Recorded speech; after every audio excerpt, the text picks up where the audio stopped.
کس میں؟ یہ نوجوان کیوں نہیں بولتے جن سے میں بات کر رہا ہوں؟ غریبی میں نام اعلیٰ حضرت فاضل بریلوی کا جو مدرسہ ہے نا بریلی شریف میں، وہ آج بھی چھوٹا سا ہے. یہ تھوڑا سا کرنی پڑتی ہے محنت شنت. تو بڑے خوددار آدمی تھے. کسی نے کہا بہت بڑے شاعر ہیں. نانپارہ ایک ریاست ہے انڈیا کی. اگر نانپارہ کے نواب کے لیے 2-3 شعر لکھ دیں تو مدرسہ بن جائے گا. تو اعلیٰ حضرت کہنے لگے چلو کوئی حرج نہیں، لکھ دیتے. یہاں تقریریں بکتی نہیں، نعتیں بکتی نہیں، یہاں بڑا کچھ نہیں ہوتا نیلام. تو 2 شعر لکھ دیں. کہنے لگے لکھ دیتے. کیا خوبصورت شعر لکھے. کہنے لگے کروں مدح اہل دول رضا اور پڑے اس بلا میں میری بلا، میں تو گدا ہوں اپنے کریم کا، میرا دین پا رہا ہے نان. اعلیٰ حضرت کے چھوٹے بیٹے تھے حضور مفتی اعظم ہند مولانا مصطفیٰ رضا خان صاحب. علامہ ارشد القادری ایک بہت بڑے عالم گزرے ہیں. وہ جمشید پور میں رہتے تھے. کہتے میں نے ان کو بلایا اعلیٰ حضرت کے صاحبزادے کو محفل پہ. تو جب جانے لگے نا تو میں نا لفافے میں کچھ رقم رکھ کے بطور نذرانہ دینے لگا. نذرانہ سنت ہے، یہ تحفہ ہے. کہتے ہیں حضور مفتی اعظم نے مجھ سے پوچھا یہ کیا ہے؟ تو مجھے کہنا چاہیے تھا نذرانہ ہے، تحفہ ہے. میرے منہ سے نکل گیا حضور کرایہ ہے، آنے جانے کا کرایہ ہے. تو کہتے ہیں میرے منہ سے نکل گیا تو حضرت نے لپیٹ کے پیسے میری جیب میں دیے. کہنے لگے ارشد القادری صاحب یہ رکھیے، میں احمد رضا کا بیٹا ہوں، میں کرائے کا مولوی نہیں کہ جو کرایہ دے گا اور مجھے بلا لے گا. میرے والد نے بتایا ہے کرو مدح اہل دول رضا، پڑے اس بلا میں میری بلا، میں گدا ہوں اپنے کریم کا، میرا دین پارا ہے. نوجوانوں یہ اخلاق سب سے پہلے سیکھو، سب سے پہلے کہ کسی دنیا دار کے سامنے ہاتھ آپ محنت کریں. اللہ تو محنت کرنے والے کو محبوب ہی بڑا رکھتا ہے. آپ مشقت کریں. آپ دیکھیں رب کتنے رستے کھولتے. اور ایک اور بات، جو لوگ سیڑھیوں سے چلتے ہیں نا، بے ساکھیوں سے، انہیں پیروں پہ چلنا ہی نہیں آتا. اگر اپنے پیروں پہ چلنا سیکھو گے نا تو 1-2 دفعہ لڑکھڑاؤ گے، پھر سیدھے کھڑے ہو جاؤ گے، سیدھے کھڑے ہو جاؤ گے. سب سے پہلا اخلاق یہ سیکھو کہ کچھ بھی ہو جائے تھوڑے پہ گزارا کرو، تھوڑے، لیکن اپنے گھر کے اندر رہو. اگر آپ کا اپنا مکان ہے اور وہ کچا ہے تو ہمیں کیا ضرورت ہے کسی کا پکا دیکھنے کی؟ جو ہمارا ہے وہ محل ہے، ہمیں کیا ضرورت؟ خودداری، عزت. اور دوسرا اخلاق، آپ کو پتہ ہے نبی پاک صلی اللہ علیہ وسلم کی سب سے پہلے شہرت کیا ہوئی تھی؟ کہ صادق اور امین ہے. صادق اور بول کے بتائیے. حضور سب سے پہلے معروف کس بات سے ہوئے؟ ہمارے ہاں نا پاکستان کے آئین میں جھوٹ کی سزا ہی کوئی نہیں. پاکستان کے آئین میں جھوٹ کی سزا، آپ جائیں تھانے اسے کہیں اس بندے نے میرے ساتھ 50 جھوٹ بولے ہیں، کہے گا اس کا پرچہ ہی نہیں ہو سکتا. اور جھوٹ اتنا عام ہو گیا، غلط بیانی، جھوٹ. اور وہ طے کر کے بولتے ہیں لوگ جھوٹ، طے کر کے. یعنی شادی کارڈ پہ جان بوجھ کے لکھتے ہیں کہ 12 بجے کھانا ہے، کھلاتے ہیں 12 بجے. کیوں لکھتے ہیں؟ یہ جھوٹ نہیں؟ کیوں آپ نے جھوٹ لکھا؟ پھر اس کے ساتھ آپ نے انشاءاللہ کا جملہ بھی استعمال کیا. کیا ضرورت تھی اس کی؟ اتنا جھوٹ. ایک بچہ مجھے کہنے لگا حضرت صاحب میری اماں سے کہہ دیں کہ اس دفعہ میں ضرور لے کے جاؤں گا عمرے پہ. تو میں نے کہا بھی آپ کی اماں آپ کہہ دیں. کہنے لگے میں نے 15 دفعہ پہلے بھی وعدہ کیا عمرے پہ بھیجنے کا، اب میری ماں میرا یقین ہی نہیں کرتی. ہمارے گھر میں سب سے بڑی لڑائی بھلا کیا ہے؟ بی بی کہتی ہے کہ روٹی روزی کا مسئلہ نہیں، مجھے اعتبار ہی نہیں کہ یہ سچ بولتا ہے کہ جھوٹ بولتا ہے. ہم نے اعتبار ضائع کر لیا، اعتبار ضائع ہو گیا، لوگ یقین کرنے کو تیار نہیں. وہ حضور کا اخلاق جس سے میرے رسول پاک نے آغاز فرمایا، جس سے حضور کی تعریف ہوئی، سچ بول. پڑھے نا ابو داؤد شریف، ایک صحابی نے کہا تھا یا رسول اللہ مومن بزدل ہوتا ہے. حضور فرمانے لگے ہو جاتا ہے کبھی کبھی. اس نے کہا یا رسول اللہ مومن کنجوس بھی ہوتا ہے. فرمایا کر لیتا ہے میرا مومن کبھی کبھی کنجوسی بھی. آیکون المؤمن کاذبا قال لا او کما قال صلی اللہ تعالی علیہ وسلم. اس شخص نے عرض کی یا رسول اللہ کیا آپ کا کلمہ پڑھنے والا جھوٹ بھی بولتا ہے؟ تو میرے محبوب فرمانے لگے مومن سارا کچھ ہو سکتا ہے، جھوٹا نہیں ہوتا. سچے نبی کے ماننے والے جھوٹ بولتے، بددیانتی کا مظاہرہ کرتے. تو اتنا جھوٹ بولا. اور سنیں ترمذی شریف، جاگ رہے ہیں آپ لوگ؟ حضور نے فرمایا تو سچ بول کے تجارت کر. اچھا یہاں بھی ایک بات کر دوں، لوگ کہتے ہیں جھوٹ کے بغیر کام نہیں چلتا. میرا یہ خیال ہے کہ سچے کا کام زیادہ چلتا ہے. بندے کہتے ہیں وہ 5 روپے زیادہ لیتا ہے پر بندہ کھرا ہے. چیز غلط ہے، اس کی تو شہرت اچھی ہو جاتی ہے. ترمذی شریف کے لفظ ہیں، اللہ کے حبیب صلی اللہ علیہ وسلم نے فرمایا تو سچ بول کے تجارت کر، اللہ سچے تاجر کو قیامت کے دن نبیوں کے ساتھ جگہ عطا فرمائے گا.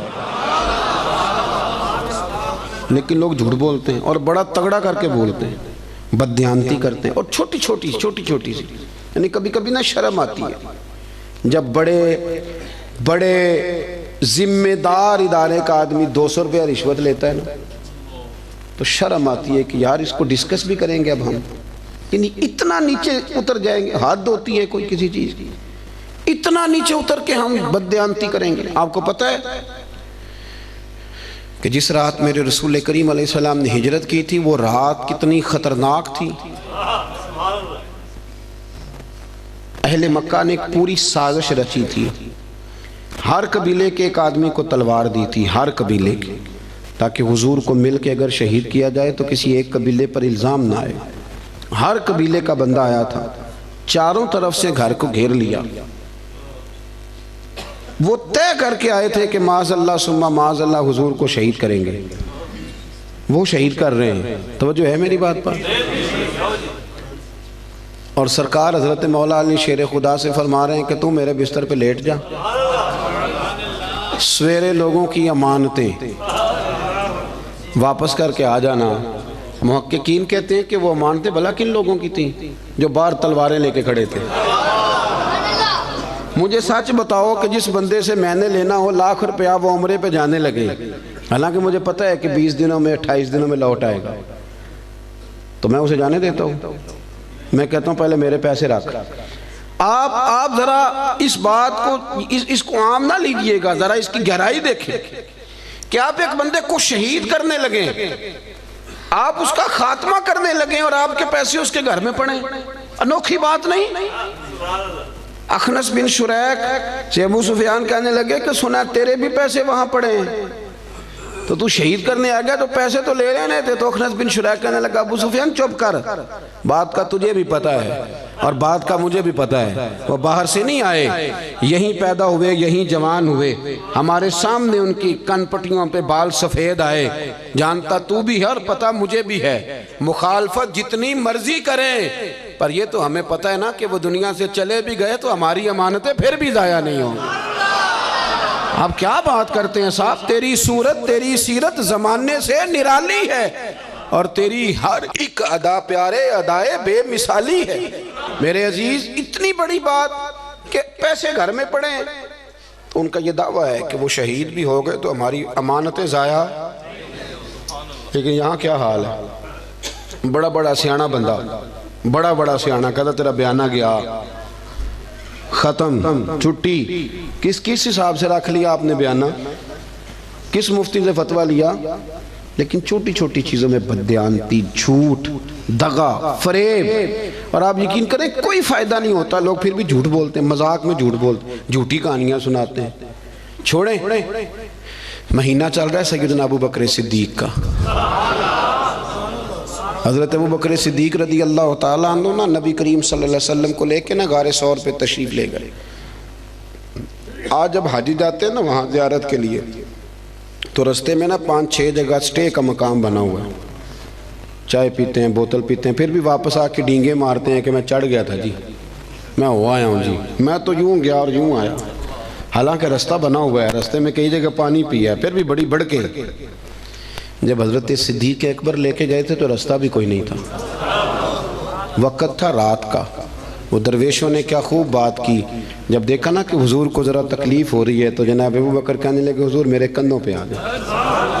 وہ درویش کہنے لگے او ویکھو پبا پار کدب نہیں جے لاؤندا تے 100 پہاڑ تے چڑھیا جاندا او پہ جاندا دے یار نبی دا اے اصلی دلدار نبی. ابو بکر صدیق نے نا اپنی جوان بیٹی، ذرا توجہ کرنا میری بات پر، بیٹیاں بڑی پیاری ہوتی ہیں. جو لوگ شروع سے یہاں رہتے ہیں نا اس شہر میں، وہ محلے میں، تو بچیاں جانتی ہوتی ہیں کہ یہ میرا چاچو ہے، یہ میرا خالو ہے، یہ میرا، سب اپنے ہوتے ہیں. لیکن اس کے باوجود بھی رات کو اگر جوان بیٹی نکل جائے نا چوک میں ماچس لینے تو سویرے مصیبت بن جاتی ہے. وہ بچی رات کو نکل گئی، اور ہو سکتا ہے کہ والد بندوق نکال لے کہ تو کیسے باہر گئی تھی، لیکن یارو وفا بڑے بڑے امتحان لیتی۔ حضرت صدیق اکبر نے اپنی جوان بیٹی جناب اسماء بنت ابی بکر سے کہا پتر میرے نبی پاک کو نہ تازہ کھانا ملنا چاہیے۔ حضرت اسماء کہتی میں روز روٹی پکاتی تھی اور تازی پکاتی تھی، اور جب دنیا سو جاتی، جوان بیٹی، رستہ کوئی نہیں غار میں جانے کا، دنیا سو جاتی تو کہتی ہیں میں پھر چادر اوڑھتی۔ آج بھی جہاں غار ثور ہے وہاں آبادی کوئی نہیں، آج بھی نہیں، تو اس وقت کیا عالم ہوگا؟ فرماتی ہیں میں رات کو تازہ کھانا لے کے جاتی۔ ایک رات میں نے کھانا پکایا، دوسرے دن میں کھانا دے کے آئی، دوسرے دن میں کھانا تیار کر رہی تھی، میرے دروازے پہ دستک ہوئی۔ کہتے میں کسی غریب کی بیٹی نہیں، چودھری کی بیٹی تھی۔ ابو بکر صدیق قبیلے کے سردار تھے، کبھی کسی نے آنکھ اٹھا کے نہیں دیکھا تھا، لیکن جب دروازے پہ شور ہوا میں باہر گئی تو ابو جان لوگوں کو لیے کھڑا تھا۔ اسماء کہاں گیا تیرا باپ حضور کو لے کے؟ کہتی رش تھا میرے دروازے پر، یار کوئی معمولی آدمی نہیں، سردار، مالدار، وزادار، تاجر آدمی۔ تو کہتی ہیں کہنے لگا کدھر گئے وہ؟ حضرت اسماء کہتی اب میں دوراہے پہ کھڑی تھی، اگر میں بتا دوں کہ وہ غار ثور میں ہیں تو میری وفا اجازت نہیں دیتی۔ سنو، بتا دوں کہ وہ غار ثور میں ہیں تو وفا اجازت، اور اگر میں یہ کہہ دوں مجھے پتہ نہیں تو یہ جھوٹ ہے، یہ میرے نبی کی شریعت اجازت نہیں دیتی۔ کس کس موقع پر لوگوں نے سچ بولا اور کس کس طرح بولا، کوئی فائدہ نہیں ہوتا، جھوٹ بولتے ہیں لوگ، دغا کرتے ہیں، کوئی معنی ہی نہیں، اپنا آپ خراب کرتے ہیں۔ آپ جھوٹ بول کے دیکھ لیں، آپ کا اپنا دل بے چین ہو جائے گا، میں نے کتنا غلط کام کیا۔ آپ سچ بولیں گے اللہ آپ کو راحت عطا کرے گا، سچ میں سکون ہے۔ حضور نے فرمایا سچ تجھے نجات دے گا، جھوٹ تجھے ہلاک کر دے۔ حضرت اسماء کہتے ہیں اس نے پھر پوچھا بتاتی کیوں نہیں؟ کہاں گئے تیرے والد حضور کو لے کے؟ آپ فرماتی ہیں 1 منٹ تھا میرے پاس فیصلہ کرنے کے لیے، شریعت بچانی ہے کہ وفا بچانی ہے، 1 منٹ تھا۔ کہتی اس نے تیسری دفعہ کہا تو پھر میں تھی تو بی بی پر میں نے ساری ہمت جمع کی اور میں نے فیصلہ کیا کہ میں نے شریعت بھی بچانی ہے، وفا بھی بچانی ہے۔ کہتی ہے اس نے تیسری دفعہ کہا بتاؤ کہاں گئے؟ تو کہتی ہے پھر میں نے اسے کہا ابو جال سون میں ابو بکر صدیق کی بیٹی اور صدیق اکبر کی بیٹی ہوں، تیرے سے جو ہو سکتا ہے نا تو وہ کر لے، مجھے پتہ ہے وہ دونوں کہاں ہیں پر میں تجھے بتاؤں گی نہیں، میں نہیں بتاؤں گی، مجھے پتہ ہے وہ کہاں ہے پر میں بتاؤں گی۔ ہاں عشق تے اگ دومی ایک برابر، پر عشق دا سیک ودھیرا، اگ تے ساڑے ککھ تے کانے، عشق ساڑے تن میرا، تے اگ دا دارو می تے پانی، کوئی دس سے ہاں پلا عشق دا دارو کیڑا، بلے شاو تے کچھ نہیں بچدا جتھے عشق ہوران دا ڈیرا۔ فرمایا دونوں چیزیں بچانی ہیں۔ میں نے فوراً کہا، میں نے کہا مجھے پتہ ہے پر میں بتاؤں گی۔ کہتے ہیں جب میں نے یہ کہا تو اسے بڑا غصہ آیا، اس نے ایک تھپڑ مارا، زمین پہ گری، کان میں بالی تھی، پتھر کو لگا کان تو کان پھٹ گیا۔ کہتی میں سردار کی بیٹی تھی، میں کو کسی چھوٹے آدمی کی تو نہیں تھی نا۔ جب کان پھٹا تو لوگوں نے ابو جال کو پکڑا، ادھر آ تو بچیوں کے منہ لگتا ہے، خیال کر، لوگ اسے لے گئے۔ کہتی میں اسی حال میں اٹھی، میں نے اپنے کانوں پہ چادر لپیٹی اور پھر روٹی پکائی، اور پھر میں نے دیکھا کہ ذرا لوگ زیادہ گہری نیند چلے جائیں، رات گہری ہو جائے تو میں غار ثور میں گئی۔ کہتے جب وہاں کھانا رکھا، دیا جلایا تو جناب صدیق اکبر پریشان ہو گئے۔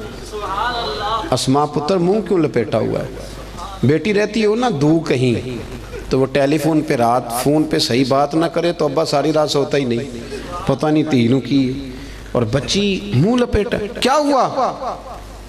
کچھ نہیں آپ کھانا کھائیں۔ کیا ہوا ابا جی دیکھیں کیا پکایا؟ اسماء پتر بتا کیا ہوا؟ جب جناب صدیق اکبر کی تشویش دیکھی تو حضور سید عالم آقا کریم نے فرمایا اسماء بتاتی کیوں نہیں، کیا ہوا؟ عرض کی حضور کچھ نہیں، ابو جال آیا تھا، اس نے پوچھا ہے میں کیا کرتی، اگر بتا دیتی تو دل اجازت نہیں دیتا تھا، اور اگر جھوٹ بولتی تو آپ کی شریعت میں منع ہے۔ حضور میں نے اسے کہا ہے مجھے پتہ ہے بتاؤں گی نہیں، تو اس نے تھپڑ مارا ہے۔ یہ کہہ کہ جناب اسماء نے جب چہرے سے کپڑا ہٹایا تو خون پھر بہنے لگا۔ حضرت صدیق اکبر نے آنسو سمیٹ کے دامن میں چھپائے تو میرے محبوب نے ہاتھ اٹھائے، کہا اے اللہ میں ابو بکر سے راضی ہوں، تو بھی میرے صدیق سے راضی ہو جاؤ۔ میرے عزیزو، ہم تو نا بلا وجہ کا جھوٹ، بلا حضرت معروف کرخی رحمت اللہ تعالی علیہ، بغداد کے لوگ آپ کے پاس آئے، کہنے لگے حضور دعا کر دیں، بغداد میں بارش نہیں ہوتی۔ تو آپ فرمانے لگے یہ جو میرے سامنے کریانے والا ہے نا، یہ جو دال بیچتا ہے، شکر بیچتا ہے، گڑ بیچتا ہے، اس سے دعا کراؤ بارش ہو جائے گی۔ لوگ کہنے لگے حضرت صاحب وہ تو ہمارے ساتھ ہی نماز پڑھتا ہے، سارا کچھ ہے، ہم جانتے ہیں۔ فرمایا اس سے دعا کراؤ بارش ہو جائے گی۔ لوگ کہتے ہیں جا کے اسے کہا میاں دعا کر دو، کہنے لگا حضرت صاحب سے کراؤ، تو کہنے لگی انہوں نے ہی تو بھیجا ہے۔ اچھا انہوں نے بھیجا ہے؟ ہاتھ اٹھا دیے، یا اللہ تیرے بندے کہتے ہیں تیرے بندے نے بھیجا ہے، مہربانی کار بندوں پہ رحم فرما۔ ابھی دعا پوری بھی نہیں ہوئی کہ رب کریم نے بارش عطا کر دی۔ لوگ چلے گئے، کچھ جو اہل دل تھے وہ دوڑے ہوئے حضرت معروف کرخی کے پاس آئے، عرض کی حضور یہ کوئی علیحدہ نمازیں پڑھتا ہے واپس آ کے، الگ نمازیں پڑھتا ہے؟ تو آپ فرمانے لگے نہیں اتنی پڑھتا ہے جتنی تم پڑھتے ہو، سنت شریعت کا پابند ہے، داڑھی رکھی ہوئی ہے، 5 وقت مسجد آتے ہو، تو حضور پھر اتنی قبولیت؟ آپ فرمانے لگے 35 سال ہو گئے میرے سامنے دکان کرتا ہے، یہ سودا پورا تولتا ہے اور گاہکوں کے ساتھ سچ بولتا ہے۔ تو جو بندہ 35 سال سے سچ بولے، اللہ کی نافرمانی نہ کرے، وہ بھی جب ہاتھ اٹھائے تو عرش کا مالک فوراً دعائیں قبول فرمائے۔ ایک تیسری بات یہ سنیں کہ حضور کا اخلاق یہ ہے کہ زندگی کا کوئی لمحہ ضائع نہیں کرنا، بے مقصد وقت نہ گزاریں کبھی بھی۔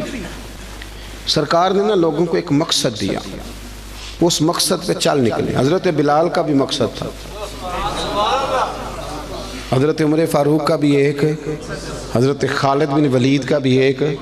میری بات کی سمجھ آ رہی ہے؟ کوئی زندگی میں نا کوئی مقصد بنائے، اور اگر اللہ دے توفیق تو پھر میرے نبی کریم کے دین کی خدمت کو بھی مقصد بنائے۔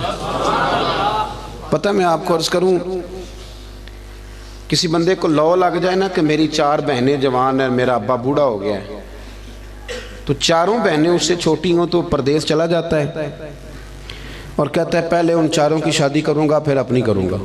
کرتے ہیں کہ نہیں ایسے لوگ؟ کرتے ہیں نا۔ لو لگ گئی ہے نا کہ میں نے اپنے گھر کو چلانا ہے، کسی کو گھر چلانے کی لو لگ گئی، کسی کو مکان بنانے کی، کسی کو بہنیں بیانے کی، کسی کو ماں باپ کو حج کرانے کی۔ کچھ ایسا بھی ہونا چاہیے کہ دین آگے پھیلانے کی بھی لو لگ جائے۔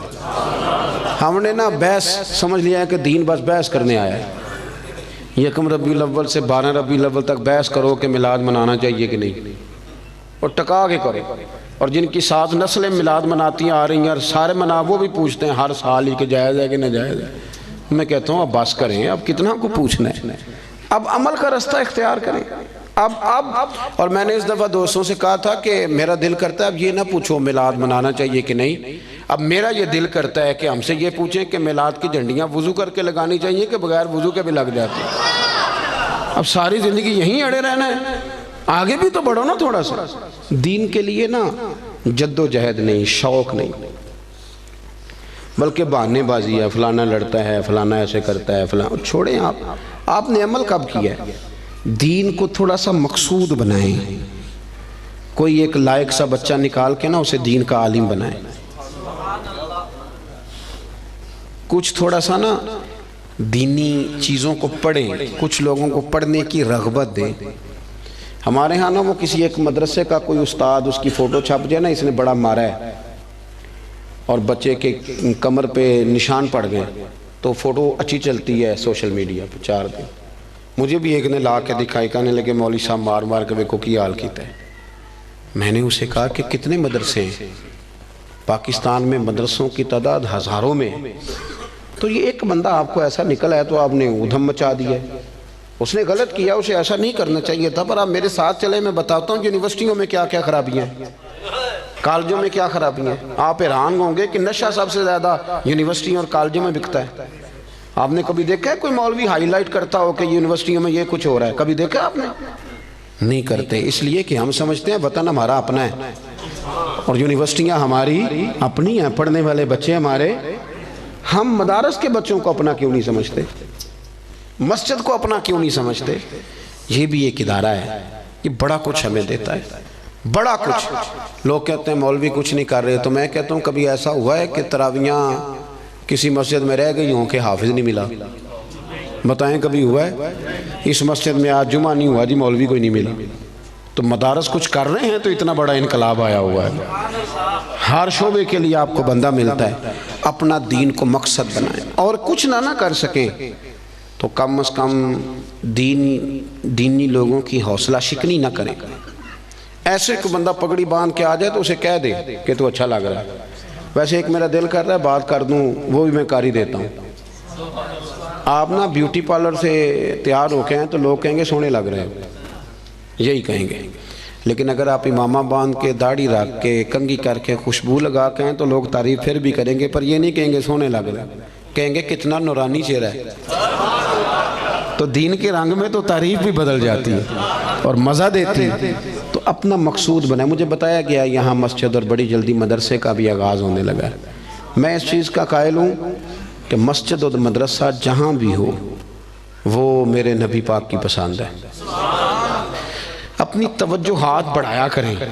انسانوں میں غلطیاں ہوتی ہیں. مسجد و مدرسوں میں رہنے والے لوگ فرشتے نہیں ہوتے, انسان ہوتے ہیں. تو غلطیاں جہاں ہوتی ہیں ان کو صحیح کیا جاتا ہے, غلطیوں کی مخالفت شروع نہیں کی جاتی. اس مدرسے کو, اس مسجد کو آپ نے توجہ دینی ہے. توجہ. میرے پاس نا میرے کچھ مریدین جو لاہور سے تعلق رکھتے ہیں وہ سارے آئے ہوئے تھے, کچھ دن ہو گئے. وہ کافی سارے لوگ تھے تو کچھ وظائف کی بات چیت چل رہی تھی. تو میں نے انہیں کہا بھی تمہارا ایک وظیفہ میں نے اور بڑھا دیا. پیر صاحب وہ کیا؟ میں نے کہا آپ جس محلے سے آئے ہیں نا, آپ نے ہر جمعے اپنے محلے کی مسجد کی صفائی کرنی. یہ ہمارا وظیفہ ہے, اس کو آپ نے پڑھنا ہے. اور مسجد کے انتظامی معاملات میں مداخلت نہیں کرنی. امام خطیب کمیٹی کیا کر رہی ہے اس سے سروکار نہیں. مسجد کی صفائی کریں, آپ کر کے دیکھیں اللہ آپ کو سکون عطا کرے گا. بہت بڑے درویش گزرے, بابا فرید. جو بندہ کہتا تھا نا دل پریشان ہے اسے جھاڑو دیتے تھے, کہتے تھے جا مسجد میں جا کے جھاڑو دے, رب تجھے سکون عطا کرے گا. اور خود فرمایا کرتے تھے اٹھ فریدہ ستیا تے جھاڑو دے مسیت. اٹھ فریدہ ستیا تے جھاڑو دے, بولیے. چلے مذہبی لوگوں سے بھی بات کر ہی لیتے ہیں. وہ امام صاحب کہتے ہیں مسجد کمیٹی دی وہ صفائی کرے. میں تو امام ہوں, امام تو نہیں صفائی کرتا ہوں. تو کمیٹی والے کہتے ہیں حضرت صاحب کرائی صفاؤ تسی کڑا آپ کرنی, بالا کو لے کرانی جی, وہ بھی بڑے پکے ہیں. تو میں کہتا ہوں کہ مسجد کمیٹی کی ہے کہ اللہ کی ہے؟ اس یہاں کون آتا ہے؟ اللہ کے پرونے آتے ہیں نا, اللہ کے مہمان آتے ہیں. میں الحمدللہ خوشی محسوس کرتا ہوں مسجد کو صاف کرتا, اس لیے کہ وہ رب کا گھر ہے. تو آپ مسجد میں رہتے ہیں, میں مسجد میں رہتا ہوں, اس کا کیا معنی ہوا کہ ہم اس میں بھی کہیں کہ ہماری حدق ہو رہی ہے, ہم کسی چودھری کا گھر صاف کر رہے ہیں؟ یہ تو رب کریم کا گھر ہے. آپ کیوں ایسی کچی؟ اٹھ فریدہ ستیا جھاڑو دے مسیت, اور تو ستا رب جاگدا تیری ڈاڈے نال پرید. اٹھ فریدہ ستیا, ڈاڑی آ گیا پور, اگا نیڑے آ گیا پچھا رہ گیا دور. اٹھ فریدہ ستیا تے خلقت ویکھن جا, متے کوئی مل جائی بخشیا تے تم ہی بخشیا جا. ایک بات یہ عرض کی کہ خودداری پیدا کرے, اعلیٰ اخلاق ہے. اور دوسری گزارش یہ کی کہ سچ بولیں, دیانتداری کم. اور تیسرا اپنا کوئی مقصد بنائیں, ایک منٹ بھی زندگی کا ضائع نہ کریں. اور اگر دین مقصد بن گیا تو پھر تو دین بھی مل گیا, دنیا بھی مل گئی.